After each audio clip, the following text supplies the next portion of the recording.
I am sorry Ayyappa திரு இசைவாணி அவர்கள் பாடி வெளியிட்ட இந்த ஒரு பாட்டு வந்து இப்ப சமீப காலமா வந்து பாத்தீங்கன்னா ஒரு சில மத நம்பிக்கை உடையவங்களுடைய அவங்களுடைய கோட்பாடுகளையும் மத நம்பிக்கையும் சீர்குலைக்கிற மாதிரி இருக்கு அப்படின்னு சொல்லி சமூக வலைத்தளங்கள்ல எந்த சோசியல் மீடியா எடுத்துக்கிட்டீங்கனாலும் இன்னைக்கு வந்து இந்த விஷயத்தை பேசி மாத்தி மாத்தி அடிச்சுக்கிறாங்க.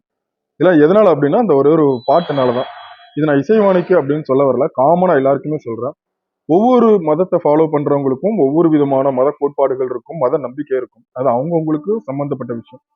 நமக்கு அது பிடிச்சிருந்தா ஏத்துக்கணும், பிடிக்கல அப்படின்னா விட்டு விலகிட்டு போய்கிட்டே இருக்கணும். அதை விட்டுட்டு அவங்க மத நம்பிக்கையை வந்து அவமதிக்கிற மாதிரியோ இல்ல வந்துட்டு அந்த கோட்பாடுகள் வந்து தப்பு அப்படிங்கிற மாதிரியோ சொல்றதுக்கு வந்து நம்மளுக்கு பேசிக்கா ஒரு ரைட்டே கிடையாது.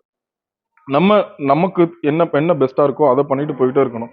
அதை விட்டுட்டு மத்தவங்களுடைய நம்பிக்கை வந்து தவறு, உங்களுடைய கோட்பாடுகள் வந்து தவறுன்னு சொல்றதுக்கு வந்து யாருக்குமே உரிமை கிடையாது. இது வந்து நான் இசைவாணிக்கு மட்டும் சொல்லல, எல்லாருக்கும் சொல்றேன். அவங்கவுங்க மத கோட்பாடுகளையோ மத நம்பிக்கைகளோ அவங்கவுங்களுக்கு பெஸ்டா தான் இருக்கும், சிறந்ததா தான் இருக்கும். அதை முடிஞ்சா மதிச்சு நடந்துக்கோங்க.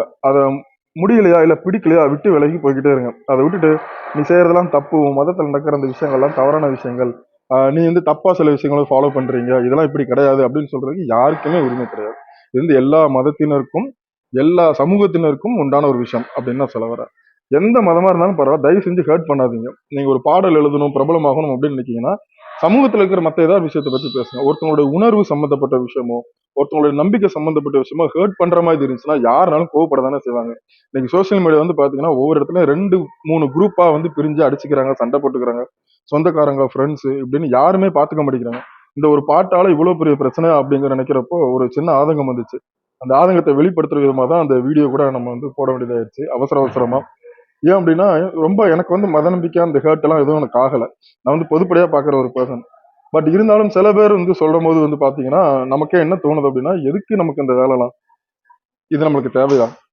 அவங்களுக்கு தேவைப்பட்ட விஷயத்த அவங்க ஃபாலோ பண்றாங்க, எடுத்துட்டு போயிட்டே இருக்காங்க. நமக்கு ஏன் அந்த மாதிரி விஷயமெல்லாம் நம்ம ஏன் கையில எடுத்துக்கணும்?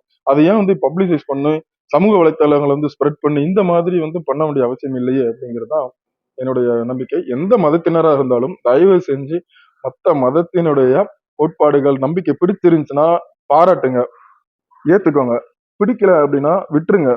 அவமதிக்காதீங்க. அவங்கள அசிங்கப்படுத்துற மாதிரியோ அவங்கள ஹர்ட் பண்ற மாதிரியோ எதுவுமே பண்ணாங்க. எல்லா மதத்தினருக்கும் நான் சொல்ல வேண்டிய விஷயம் இது ஒண்ணுதான்.